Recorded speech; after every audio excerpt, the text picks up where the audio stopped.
मैं मेरे गुरु महादेव के चरणों में प्रणाम करती हूँ। मेरा प्रणाम स्वीकार कीजिए। नमः शिवाय।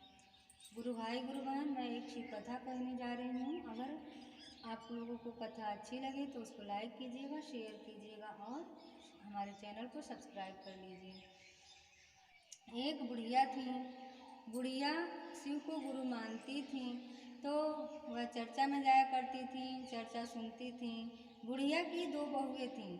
दोनों बहुएं बहुत झगड़ालू थीं। वह आपस में झगड़ा किया करती थीं। जो बहुएं थीं उन लोगों ने गाय पाल रखा था और वे आपस में लड़ने झगड़ने के कारण खेत में नहीं जाना चाहती थीं। इसलिए वे अपनी सासू माँ को खेत में चारा काटने के लिए भेज दिया करती थी। एक दिन जब सासू माँ खेत में चारा काटने गई तो उन्होंने एक बहुत बड़े विशाल सांप को देखा और वह डर गई, कांपने लगी।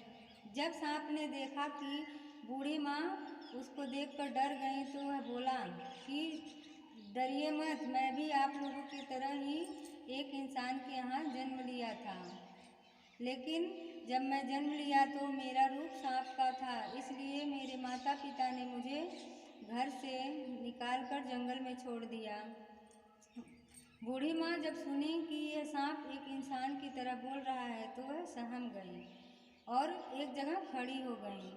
फिर सांप बोला कि मैं एक राजा का पुत्र हूँ, लेकिन मैं सांप के रूप में जन्म लिया, इसलिए उन्होंने मुझे जंगल में छोड़ दिया। मैं 21 वर्ष के बाद एक इंसान के रूप में आ जाऊँगा।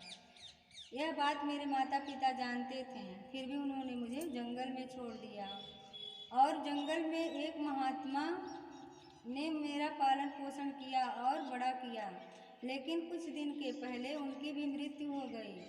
और एक गाय थी जो मुझे दूध पिलाया करती थी, वो भी पता नहीं कहाँ चली गई है। मैं बहुत दिनों से भूखा हूँ, मुझे बहुत भूख लगी है। आप मुझे पीने के लिए कहीं से थोड़ा सा दूध लेकर आइए और मैं उसको पीकर अपनी भूख मिटा लूँ। बूढ़ी माँ को सांप की बात सुनकर दया आ गई। वह बोली, आज तो मैं तुम्हारे लिए दूध नहीं ला सकती हूँ, लेकिन कल जब मैं चारा काटने आऊँगी तो तुम्हारे लिए थोड़ा सा दूध लेकर आऊँगी। तुम उसको पी लेना और अपनी भूख मिटा लेना। सांप बोला, ठीक है, कोई बात नहीं। अगर मैं कल तक जिंदा रहा तो आप मेरे लिए दूध लाएंगी और मैं उसको पीकर अपनी भूख मिटाऊंगा। बूढ़ी माँ घर चली गई। अगले दिन वह एक बर्तन में थोड़ा सा दूध लेकर के सांप के लिए ले आई। सांप ने देखा कि बूढ़ी माँ दूध लेकर आई है तो वह बहुत खुश हुआ और वह सांप दूध पी करके अपनी भूख मिटा लिया। और इस प्रकार बूढ़ी माँ उस सांप को अपना बेटा मानने लगी और वह सांप जो था वह बूढ़ी माँ को माँ मानने लगा। इस प्रकार बूढ़ी माँ डेली अब उसके लिए दूध लाया करती थी और वह सांप दूध को पीकर अपनी भूख मिटा लिया करता था। और बूढ़ी माँ और सांप दोनों आपस में बातें किया करते थे। और एक दिन जब बूढ़ी माँ दूध निकाल रही थी सांप के लिए ले जाने के लिए, तभी उनकी छोटी बहू ने देख लिया और वह पूछी कि यह दूध आप क्यों निकाल रही हैं, आप इस दूध का क्या करेंगी। तो बूढ़ी माँ ने बताया कि खेत में एक सांप है जो एक इंसान की तरह बोलता है, मैं यह दूध उसी सांप के लिए ले जा रही हूँ, मैं उसे अपना बेटा मानती हूँ। तो छोटी बहू खूब गुस्सा की और बोली कि सांप के लिए दूध ले जा रही हो, और उन्होंने उस दूध का बर्तन छीन लिया। इतने में बड़ी बहू भी आ गई तो वह बोली कि यह क्या हो रहा है। तो छोटी बहू ने सब कुछ बताया कि यह दूध सांप के लिए ले जाती हैं। यह बात सुनकर बड़ी बहू भी अपनी सासू माँ पर गुस्सा करने लगी। दोनों बहुएं ने अपनी सासू माँ को डांट फटकार कर बाहर निकाल दिया और बोली कि अब घर में मत आना, घर से निकल जाओ।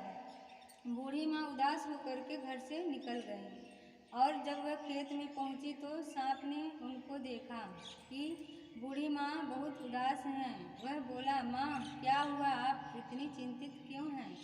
तो बूढ़ी माँ ने अपनी बहुओं की सारी बातें उस सांप को कह सुनाई। तो सांप बोला, कोई बात नहीं माँ, चलिए आज हम लोग उस जगह पर चलते हैं जहाँ पर वह महात्मा मेरा पालन पोषण किया करते थे। तो बूढ़ी माँ को लेकर के सांप उस कुटिया में गया। तो बूढ़ी माँ ने देखा कि यहाँ पर तो सब कुछ है, लेकिन तो खाने की और पीने की कोई चीज़ें नहीं हैं। वह सांप से बोली कि बेटा, हम लोग अगर कुछ खाएंगे पिएंगे नहीं तो जीवित कैसे रहेंगे, और यहाँ पर तो खाने की चीज़ें ही नहीं हैं। तो सांप बोला कोई बात नहीं माँ, चलिए जहाँ से महात्मा हमारे लिए खाने की चीज़ें लाते हैं वहाँ पर ले चलता हूँ। और सांप बूढ़ी माँ को उस जगह पर ले गया। वहाँ पर कंदमूल फल थे और वह जंगल में एक किनारे ले गया जहाँ पर एक नदी थी। इस प्रकार बूढ़ी माँ और सांप उस जंगल में रहने लगे। एक दिन जब सांप घूमने जंगल में गया हुआ था तो वह बहुत देर तक घर नहीं आया।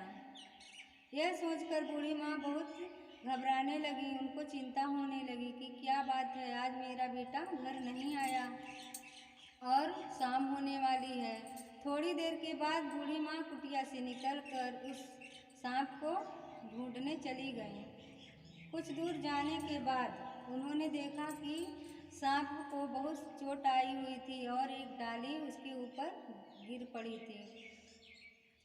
वह दौड़कर गई और उस डाली को सांप के ऊपर से हटाया और बोले कि बेटा, ये सब कैसे हो गया, तुमको ये चोट कैसे लग गई। तो सांप बोला कि माँ, आज मैं 21 वर्ष का हो जाऊंगा और आज मैं इंसान का रूप धारण करूंगा। इसीलिए जब मैं पेड़ पर चढ़ रहा था तो मेरी ये शरीर इंसानों की तरह अकड़ने लगी और अकड़ने की वजह से मैं संभल नहीं पाया और पेड़ से नीचे गिर गया। एक डाली भी मेरे ऊपर गिर गई। मैं घायल हो गया हूँ। अब मैं एक इंसान के रूप में नहीं आ पाऊँगा। और वह उदास हो गया। बूढ़ी माँ बोली, क्यों, तुम इंसान के रूप में क्यों नहीं आ सकते। तो सांप बोला, माँ, मैं इतना घायल हो गया हूँ और मुझे इंसान का रूप धारण करने के लिए यहाँ से दूर एक शिव मंदिर में जाना होगा, जहाँ पर वह महात्मा मुझको अपने साथ बचपन में ले जाया करते थे। वह शिव मंदिर बहुत दूर है। बूढ़ी माँ बोली, ठीक है, कोई बात नहीं, चिंता मत करो, मैं तुमको उस मंदिर तक ले जाऊंगी। बूढ़ी माँ ने सांप को उठाया और शिव मंदिर की तरफ जाने लगी। रास्ते में उनके पैरों में कांटे धंस गए और खून निकलने लगे। फिर भी बूढ़ी माँ हिम्मत नहीं हारी। वह थक गई थी, फिर भी हिम्मत करके वह सांप को लेकर शिव मंदिर तक पहुँच गई। सांप जब शिव मंदिर में पहुँचा तो वह शिव जी के चरणों से लिपट कर दया मांगने लगा और शिव जी की दया हुई। वह जो सांप था उसके ऊपर जितने भी चोट लगे थे वह सारे समाप्त हो गए। उसका जो शरीर था सोने की तरह चमकने लगा। सांप का शरीर एक मनुष्य के रूप में आ गया। उसने मनुष्य का रूप धारण कर लिया। वह 21 वर्ष का नौजवान बन गया और वह इतना सुंदर था मानो कि उसके जैसा कोई भी इस धरती पर नहीं हो। बूढ़ी माँ उस सांप को एक इंसान के रूप में देखकर बहुत खुश हुई और अपने बेटे को गले से लगा लिया। बूढ़ी माँ बोली, बेटा, अब तुम तो मनुष्य के रूप में आ गए हो, अब तुम्हें अपने घर जाना चाहिए। तो सांप बोला, नहीं माँ, मैं अपने घर नहीं जाऊँगा। बूढ़ी माँ बोली कि एक बार तुम जाकर अपने माता पिता के पास देखो कि वे कैसे हैं, वे क्या कर रहे हैं। तो सांप बोला, माँ, जब मैं पैदा हुआ तो उन लोगों ने ये जानते हुए कि मैं 21 वर्ष के बाद मनुष्य का रूप धारण करूँगा, फिर भी मुझे जंगल में छोड़ दिए। मैं उनके पास नहीं जाऊँगा। बूढ़ी माँ बोली कि हो सकता है कि उनकी कोई मजबूरी रही हो, तुम्हें एक बार वहाँ जाकर देखना चाहिए। सांप बूढ़ी माँ की बातें मानकर अपने माता पिता के यहाँ मिलने चला गया। सांप ने बूढ़ी माँ को बताया था कि वे महात्मा बचपन में ही उनको ये बताए थे कि वह किस राजा का पुत्र है और किस राज्य का रहने वाला है।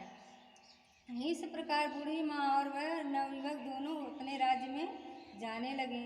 जब वह नवयुवक अपने राज्य में पहुंचा तो सभी नगर निवासी उसको देखकर उसकी प्रशंसा करने लगे कि यह कितना सुंदर नवयुवक है, मानो को कहीं का राजकुमार हो। इतना सुंदर इंसान तो हमने नहीं देखा। इस प्रकार उसकी सुंदरता का पूरे राज्य में उसकी प्रशंसा होने लगी कि एक खूब सुंदर नवयुवक इस राज्य में आया है। यह बात सुनकर वहाँ के राजा उस नवयुवक को बुलवाएं। सैनिक लोग उस नवयुवक के पास आए और बोले कि राजा का आदेश है कि तुम उनसे जाकर मिलो।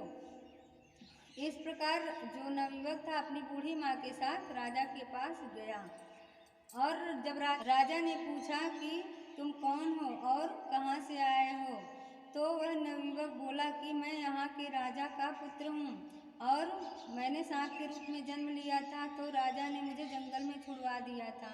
यह बात सुनकर जो राजा थे वो बहुत खुश हुए कि तुम हमारे राजा के पुत्र हो, तुम इंसान का रूप धारण कर लिए हो। तो वह नवयुवक बोला, हाँ मैं आपका ही पुत्र हूँ। तो राजा बोले, मैं यहाँ का राजा नहीं हूँ। यहाँ के राजा तो जब उनका पुत्र पैदा हुआ और उन्होंने उन्हें जंगल में छुड़वा दिया, तभी से वे जान पड़े हुए हैं, क्योंकि महात्मा आए हुए थे और उन्होंने बताया कि जब तक तुम सांप के रूप में रहोगे तो इस राज्य पर एक बहुत बड़ा ग्रह रहेगा, यह राज्य समाप्त हो जाएगा, इस राज्य के सभी लोग समाप्त हो जाएंगे, इसलिए विवशतावश राजा ने तुमको जंगल में छुड़वा दिया। वे जानते थे कि तुम 21 वर्ष के बाद एक इंसान के रूप में आ जाओगे, फिर भी उन्होंने तुमको जंगल में छुड़वा दिया। यह उनकी व्यवस्था थी। मैं यहाँ का राजा नहीं हूँ, मैं तो उनका मंत्री हूँ। और जब वे अचेत अवस्था में हो गए तो मैंने अपना उत्तरदायित्व समझकर, अपना फर्ज समझकर यहाँ के राजा का जो कार्य होता है मैं संभाल रहा हूँ, यहाँ का जो राज्य है मैं चला रहा हूँ। अब तुम आ गए हो तो अब यह राज्य तुम संभालोगे, चलो मैं तुम्हारे माता पिता से मिलवाता हूँ। इस प्रकार जो वह मंत्री राजा बने हुए था वह अब उस नवयुवक को उसके माता पिता यानी राजा रानी के पास लेकर गया। तो जब वह नवयुवक जो सांप पहले था वह अपने माता पिता से मिलकर बहुत खुश हुआ और वह जो मंत्री राजा बने हुए था वह राजा रानी से बताया कि यह आपका वही पुत्र है जो सांप के रूप में जन्म लिया था, आज मनुष्य के रूप में आया हुआ है। राजा रानी ने जब यह बात सुनी तो वे बहुत खुश हुए और उन्होंने अपने पुत्र को गले से लगा लिया और वह जो नवयुवक था उसने भी अपने माता पिता को गले से लगा लिया। यह सब सुनकर और देखकर बूढ़ी माँ बहुत खुश हुई और वह उस नवयुवक से बोले, बेटा अब तुम्हारे माता पिता तुमको मिल गए हैं और अब तुम अपने राज्य में रहो, राज्य करो, मैं जा रही हूँ। तो वह जो नवयुवक था वह बोला, नहीं माँ, इन्होंने तो मुझे जन्म दिया लेकिन आपने मुझे जीवन दान दिया है। अगर आप मुझे उस दिन दूध लाकर नहीं देती तो मैं मर जाता और आज यह दिन नहीं देखने को मिलता। इसलिए जिस प्रकार से यह मेरे माता पिता हैं, आप भी मेरी माँ हैं और आप मेरे राज्य में रहेंगी। और बूढ़ी माँ उस नवयुवक की बात सुन करके वहाँ उनके राज्य में रहने लगी, उस नवयुवक की माँ बन के। यानी कि वह नवयुवक तो एक राजा का पुत्र था, तो वह एक राजा बना और वह राजा की माँ बन के वो बूढ़ी माँ उस राज्य में रहने लगी। उन्होंने सांप पर दया किया तो शिव गुरु ने उन पर दया कर दिया और वह एक राजा की माँ बन के राज्य में राज करने लगी।